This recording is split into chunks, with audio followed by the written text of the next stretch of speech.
Attraction between molecules are what make solid and liquid molecular compounds possible. The forces of attraction between molecules that hold them together are called intermolecular forces, or IMFs for short.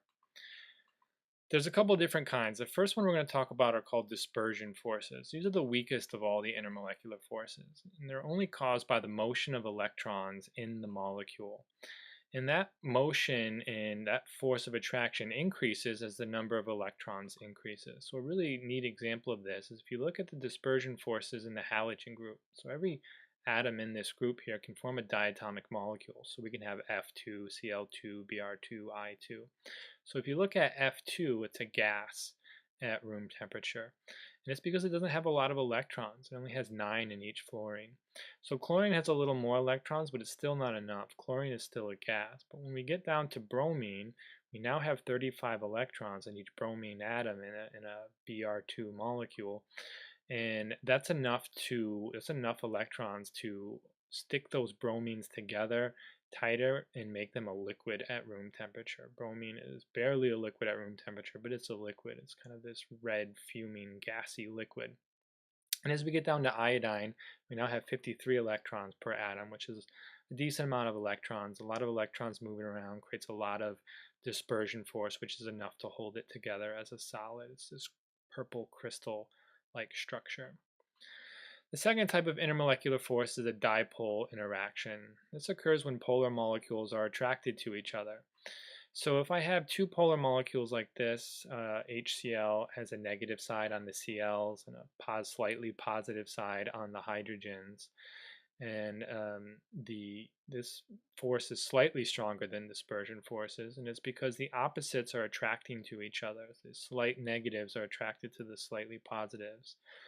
And that force of attraction makes them want to get closer and hold them together tighter. So this can also happen throughout the entire sample. You can have lines of attraction lining up, polar molecules with other polar molecules, and it can make them hold together. It's slightly stronger than dispersion forces, so it can be more likely to be a liquid at room temperature. The next type of intermolecular force is a hydrogen bond. This is the attractive force caused by hydrogen that's bonded to nitrogen, oxygen, fluorine, or chlorine. So those elements are really electronegative. So this is just like a really strong dipole. So if you understand dipole, hydrogen bonding is pretty much the same thing. It's just a dipole with hydrogen involved. And the hydrogen is going to share with the lone pair of electrons in the molecule that's next to it. And this is the strongest of the intermolecular forces, just because the electronegativity differences are the greatest between hydrogen and those four elements. So hydrogen bonding is when a hydrogen atom is A, covalently bonded to a highly electronegative atom, and it's also weakly bonded to an unshared electron pair or a nearby highly electronegative atom. The hydrogen is left very electron deficient and only had one to start with, so it shares with something that's nearby. And hydrogen is also the only element that has no shielding for its nucleus when it's involved in a covalent bond. So here's an example. Water is a classic example of something that does hydrogen bonding. So oxygen is pretty electronegative, hydrogen is not. If I have another water molecule nearby, this hydrogen here is bonded covalently to the highly electronegative oxygen in its molecule, but it's also attracted to a nearby unshared pair of electrons that it's next to. So these little lines represent forces of attraction that want to stick that first water molecule to the other water molecule. That force of attraction, that's called the hydrogen bond. It's what allows water to be a liquid at room temperature. This is pretty much the same thing as the other picture I just showed you. It's just that we can form this network of hydrogen bonds between all the water molecules in this sample, and it's why water beads up, and it's why it has a relatively high boiling point for a molecular compound.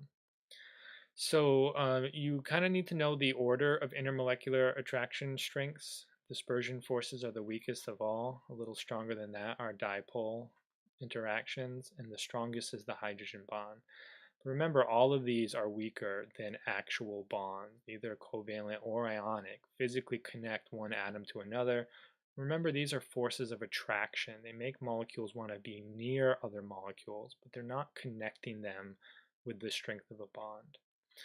So atoms are connected to one another through bonds like a covalent bond, a metallic bond, or an ionic bond. But molecules can be attracted to one another by intermolecular forces.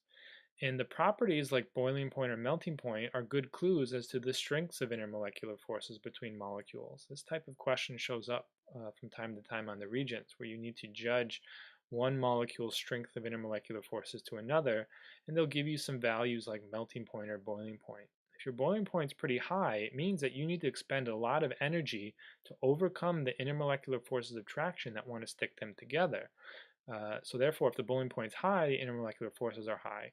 If the boiling point or melting point are really low, it means that the force of attraction that's holding them together as a liquid or a solid aren't that strong.